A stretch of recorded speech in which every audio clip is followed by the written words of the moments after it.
আজকে আমরা খাবো আমরা মাখা। আর এই দুপুরের সময় রোদের ভিতর ছাওয়া জায়গা বসে আমরা মাখা খাওয়ার মজাটাই আলাদা। আর গাইস এদিকে আমার একটা সাবস্ক্রাইবার আমরা মাখা খেতে এসে ঝাড়ার জন্য কি হয়ে গেল তার সাথে।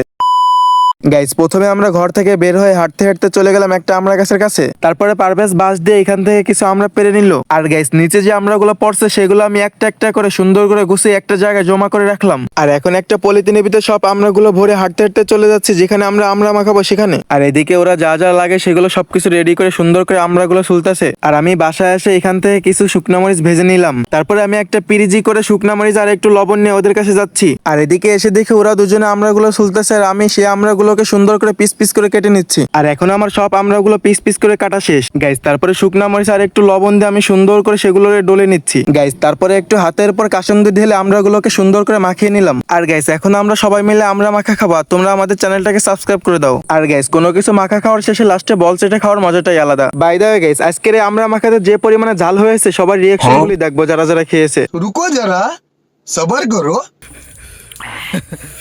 জম্বে জাল হয়েছে কি জাল